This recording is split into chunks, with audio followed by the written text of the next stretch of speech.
Hello guys and welcome back to episode 10 into double digits of our EAFC 25 career mode. We're back today with part 2 of the rebuild after we completely overhauled the squad in the summer transfer window.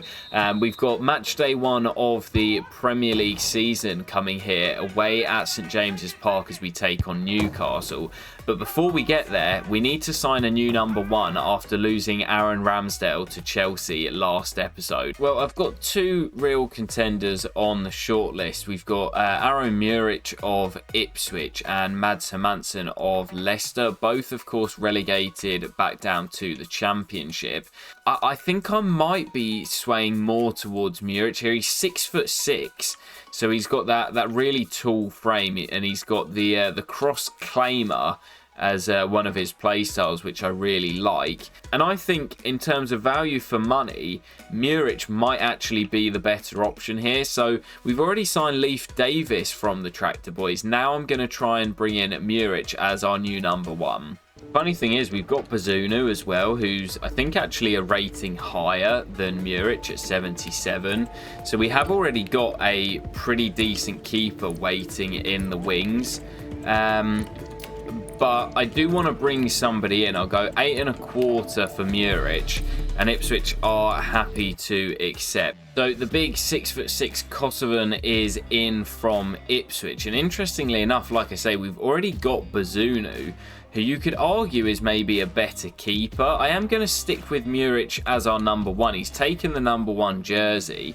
But we've got Gavin Bazunu waiting in the wings if Aro Muric is struggling at the beginning of the season. We've also got all of those fantastic Youth Academy goalkeepers that at some point I want to integrate into the first team. Obviously they're a long way off it at the moment, down in the 50s for their overall. But this is sort of a stopgap until we can develop those young homegrown players from the Youth Academy. And Aro Muric is in as our new number 1. And Muric will be in between the sticks to make his debut here as we travel to St James's Park. Tricky opening fixture in the north as we take on the Magpies. But with the rebuild now almost complete, I do think we have transformed the squad and we're a lot stronger than we were last season. So looking for a comfortable mid-table finish this year, we need to turn some of the draws that we got last campaign into victories, and I'd love if we can try and push for a top half finish. Yes, of course, our main objective this year is to once again ensure we stay in the top flight, but I think we will be a lot more comfortable this year. Tough game away in Newcastle to kick off the campaign. Come on, you Saints. Yeah, I mean, it's quite an interesting one because I do feel like collectively as a squad we've got stronger, but we've lost some of our sort of key players from last year. Of course, Sugawara's moved on to the Gunners for a big transfer fee. Aaron Ramsdale's gone to Chelsea for close to 50 million. And we've also lost Leslie Ugachukwu, who's gone back to his parent club Chelsea. So 3 of our real key players from last year all moved on. So it'll be interesting to see how we do, as Evan Nilsson can't quite get that under control. A new look Southampton side, it'll be interesting to see how we get on in the Premier League this season. Leif does well. Downs finds Evan Nilsson. Now Mateus Fernandez round the corner for Leif. Always an option down this left side. Nice 1-2. Leif in behind. Leif goes for goal from a tight angle, and Vlaco Dimos parries it away. There's Leif doing his defensive work as well, showing that he's not just an attacking wing-back. But Gruev dispossessed. There's Alexander Isak. Reverses it to Gordon. Solé can't keep it. And Isak, oh dearie me. Well, it is close to him. It's very close. But Muric not really doing the business there.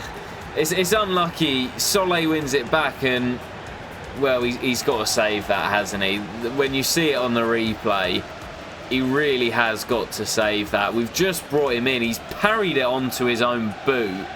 And Aro Muric, well, it's the worst possible start for our new number 1. Joelinton. Danger. Isak squares it brilliantly to Anthony Gordon. And that is probably going to do it.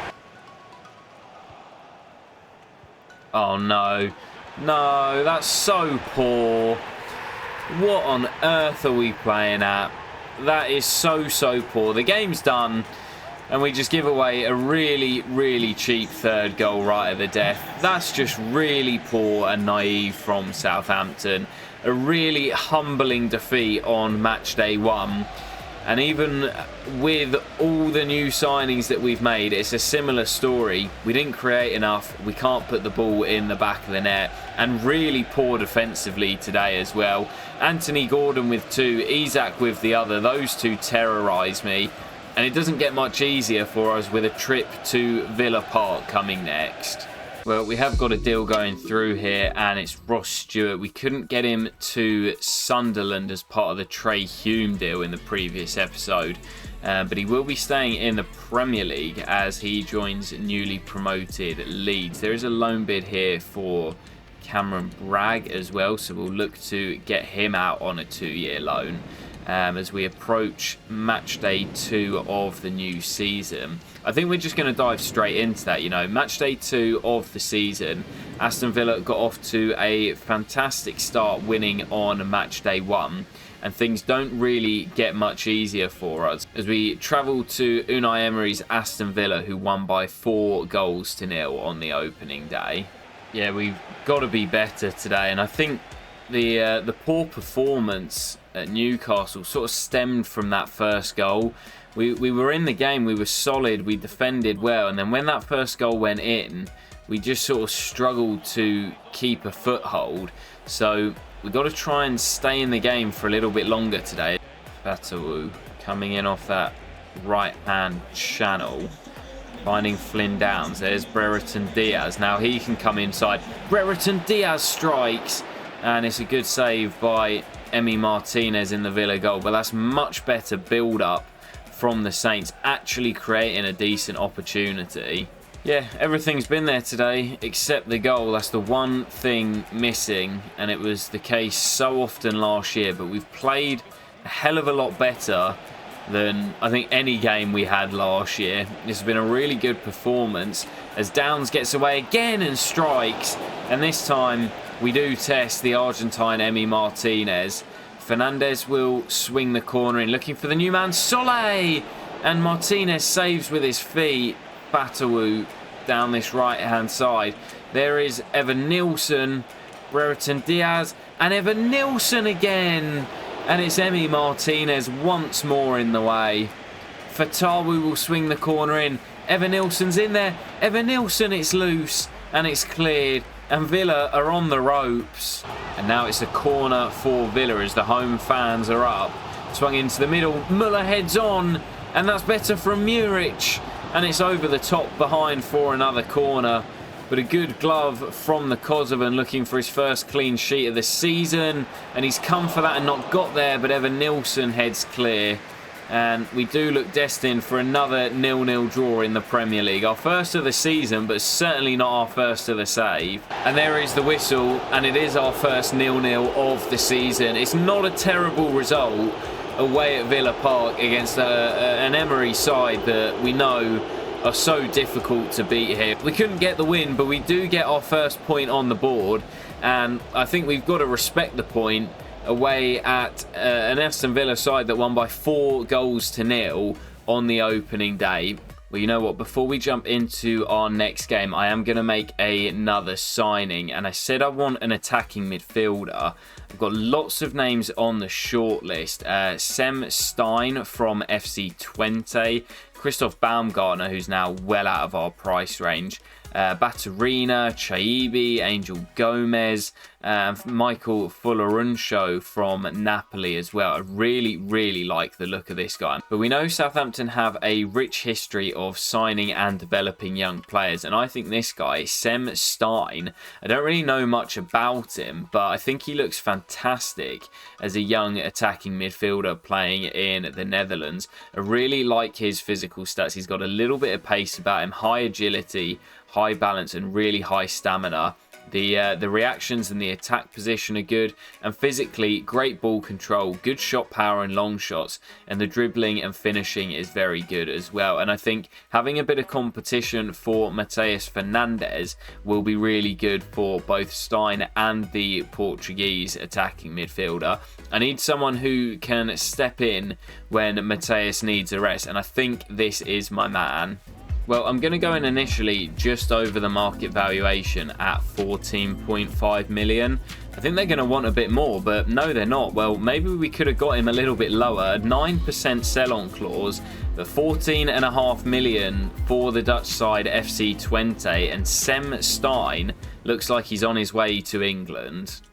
Yeah, I don't know too much about this guy, but he just looks really solid across the board. And I think as competition for Matheus Fernandes, being able to step in when the Portuguese midfielder needs a rest because he's got that low stamina, I think Sem Stein could end up being a fantastic signing, and he's probably going to make his debut here as well as we take on Queen's Park Rangers in, I think it's the third or second round of the Carabao Cup.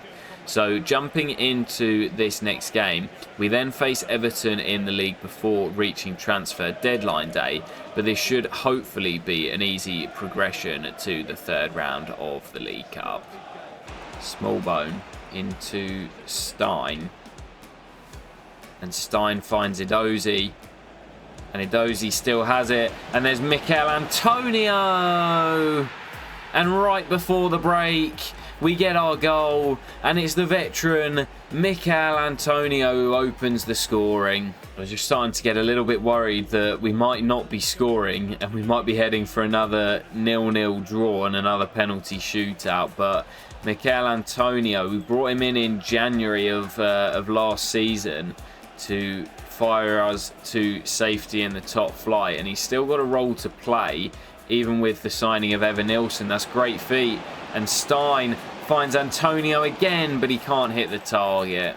Well, there is the whistle. It's not a particularly pretty win for Southampton, but at least we do score our first goal of the season and get our first win. It may be in the Carabao Cup against championship opposition, but at least we did manage to get the job done. Let's go and see who it is we'll face in the next round. Well, I've just been advised that Cameron Archer's been approached by Bournemouth because he's got a release clause in his contract.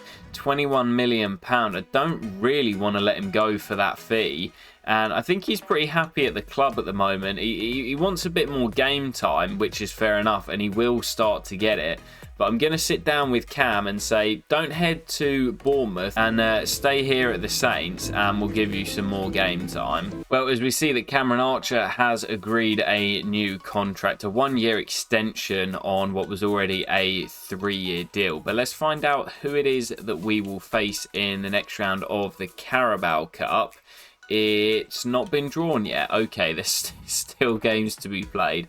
Let's sim forward a few days, as there's a bid there for Ilya Gruev, but having just signed for the club last summer, I'm not going to be letting him depart, as Cameron Bragg does head out on loan to, I'm not even sure where that team is. It looks like potentially a Turkish team, but anyway, Cameron Bragg heading out on loan.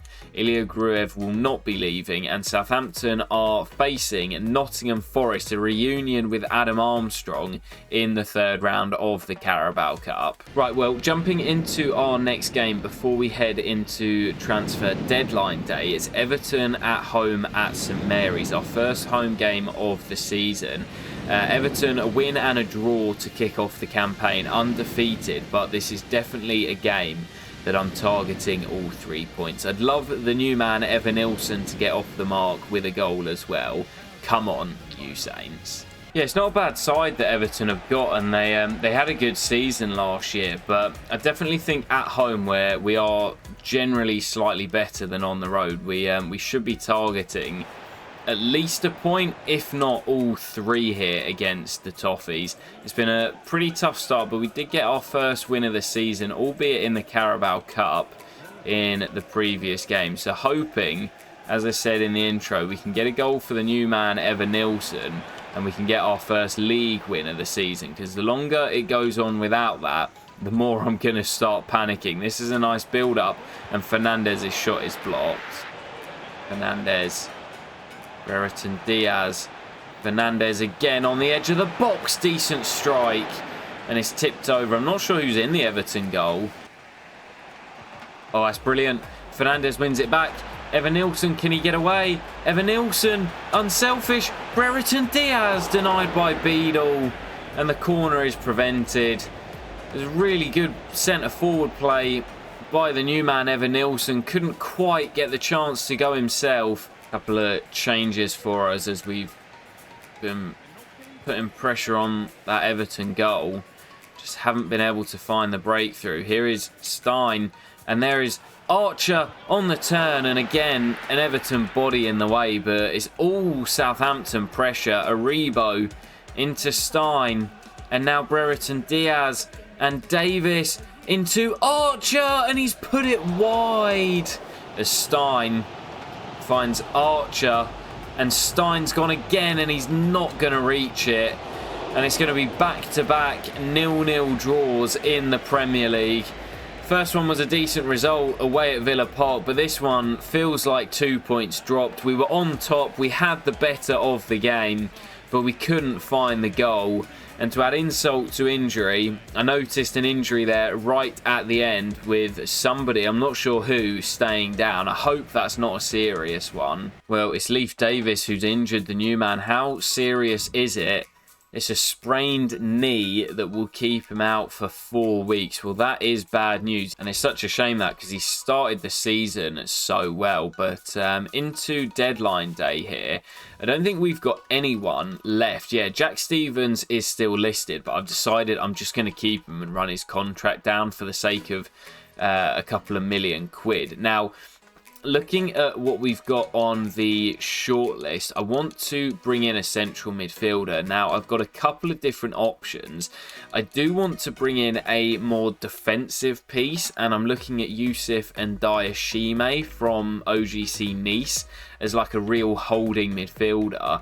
You can see the defensive stats here: high stamina, high strength, and very solid defensively.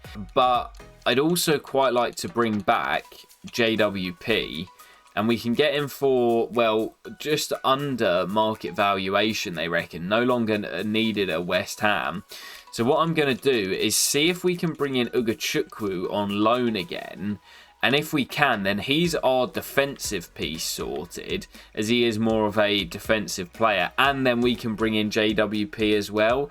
If not, I don't have enough for Ndiashime and JWP, so we will have to make a decision on who we want to bring in. So let's have a look. Will Chelsea loan us Ugachukwu? No, they will not. So I wonder if there's anyone else in the Premier League that we could look at loaning in. I'm just not too sure who that would be. I was really hoping that we could get Ugachukwu back on a season-long loan, but it doesn't look like it's going to happen. Well, I've added a few more names from the shortlist of players that we could potentially bring in on loan. So we could get Boubacar Traore from Wolves, just a basic loan for 12 months until the end of the season, although he will probably be recalled in January due to the way that the loan system works. So we could bring in Boubacar Traore. I've no idea how good he is, but that is certainly an option. Now, the other man that I was thinking of trying to loan in is Romeo Lavia of Chelsea, but they won't let him go either. Again, I don't know what rating Andre Santos is. I know he grows pretty well in career mode. They would let him come on loan, but he's not really that defensive CDM. Oh, I didn't mean a loan to buy. Oh God, I've buggered it. I didn't mean a loan to buy. I just wanted a regular loan. Okay, well, I'm probably not going to go ahead with this anyway. Well, it's not a bad offer, 13.6, but I don't think I'm actually going to go ahead with that loan deal. So we could get Boubacar Traore. I just don't know, though. I just don't know. I really want like a natural CDM that I can put in the big games just to give us a bit more defensive cover. JWP is more of a replacement on what we've got with the likes of Gruev and Flynn Downs. We've not really got, after we lost Ugachukwu, a real holding midfielder. So as much as I'd love to bring JWP back, and I probably still will at some point, it just means we put this off until next summer or potentially January. I think in terms of what we need in the squad, I need to go for Ndiaye Shime. I think I can get Yusuf for close to that valuation as well, which obviously wouldn't leave us enough for JWP.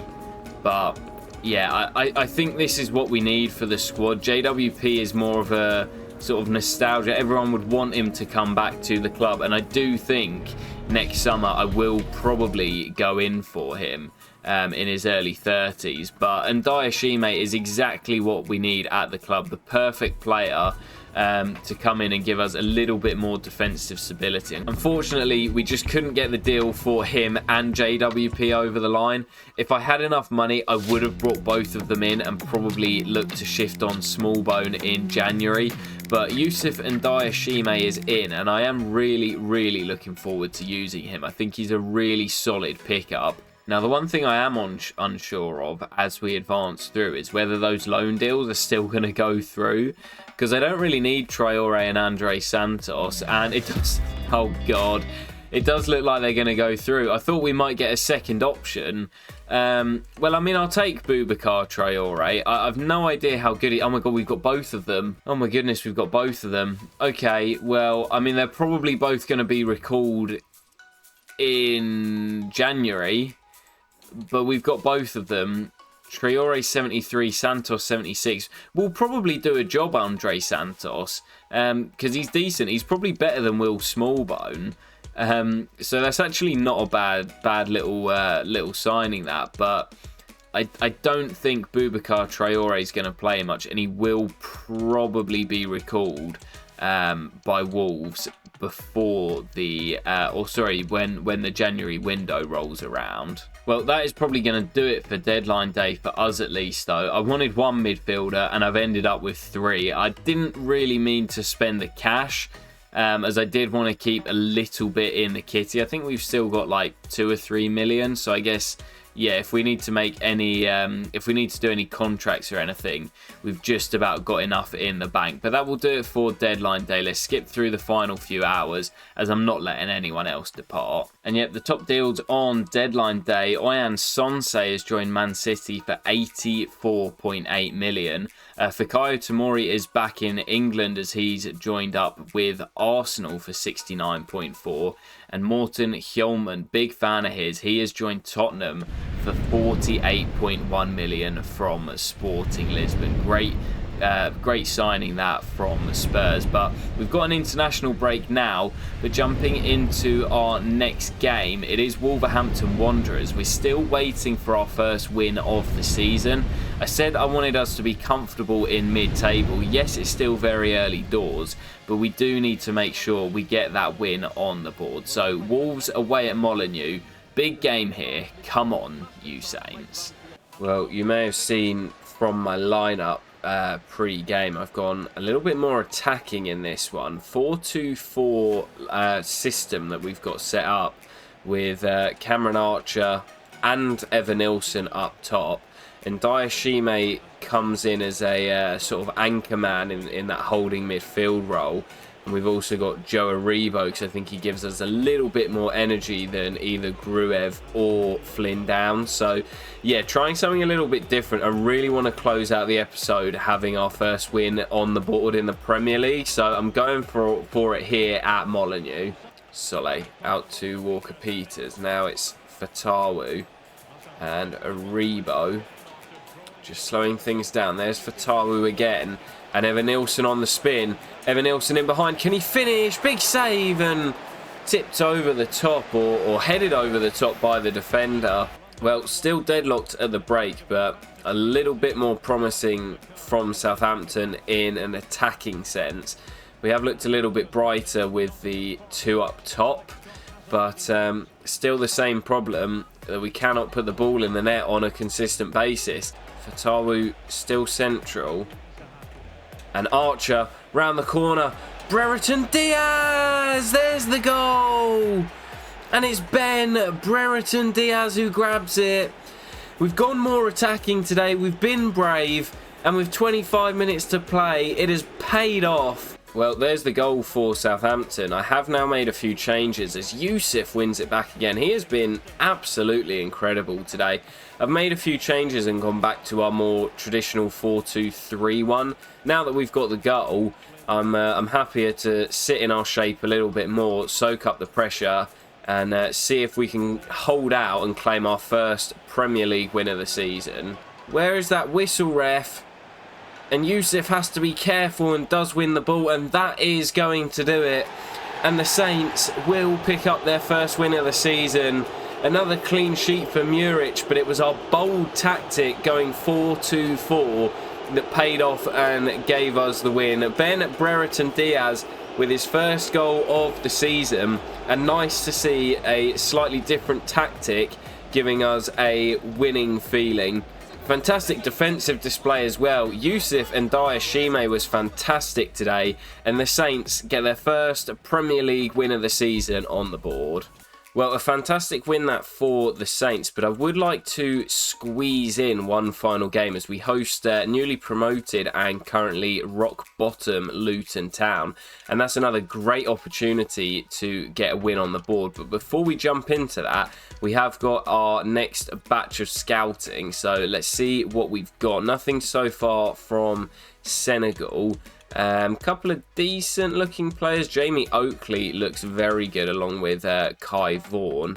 As for the rest of these guys, we are going to turn them down. Again, really high starting overall for Cameron Barlow. So a couple of decent defensive players from England. And as for the Maldives, there's a couple of decent looking players here, but no one thus far that's really shouting out at me. So we'll keep the scouting on a few of these guys.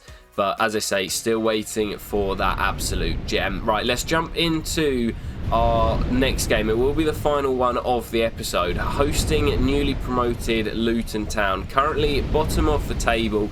Just 1 point on the board and winless currently. These are the sort of games that we need to be targeting victories if we are going to be finishing comfortably in mid-table this season. Big one to close out the episode. Come on, you Saints. Yeah, another game here that I'm targeting all 3 points. Actually, my 50th game in charge of Southampton today. And I've stuck positive again. I've gone with the 4-2-4 formation. Ooh, is that a foul? No. Referee waves play on. So yeah, being a little bit more aggressive in this one again. Targeting all 3 points and a win in my landmark game for the club. And once again, deadlocked at 0-0 at the break, but not panicking just yet. We were able to find the breakthrough in the second period away at Molineux, so I'm hoping that we're going to be able to do the same here at St Mary's as well. Great to get our first win on the board, and with it coming away from home as well, that's fantastic as we did struggle on our travels last year. But we need to make St Mary's a fortress this season and need to get our first win on the board as Archer. Can he get there? Saved again by Walton, and the corner denied. Given away, Ben Fatawu, this time surely Evan Nilsson! There's the goal we were after, and I said just stay calm. And Luton, masters of their own downfall, trying to play out from the back, give the ball away. Brereton Diaz to Fatawu, and Evan Nilsson, well, he's been waiting for that chance. He was never going to miss that one. Rifles it into the roof of the net, and once again, the Saints lead.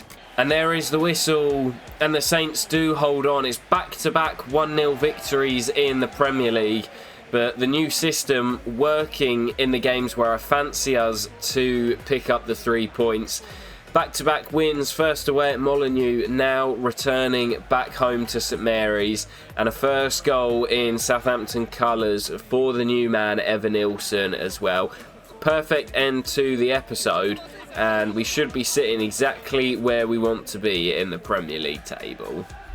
Well, guys, that is where we will leave it for today's episode, with Southampton sat, as I say, exactly where we want to be. 10th place at the moment, 2 wins, 2 draws, and just that 1 loss on the opening day of the season. Just the 2 goals scored, but only 3 conceded as well. 4 games unbeaten and back-to-back wins in the Premier League for Southampton. So, in my opinion, a pretty good start for the Saints. We'll be back in the next episode, kicking off with a double-header against Nottingham Forest, first in the Carabao Cup, and then a big game away from home at the City Ground in the league as we look to make it 3 wins in a row in the Premier League. I hope you have enjoyed today, guys. So part 2 of the rebuild and the beginning of the new season. I will catch you for the next episode very soon.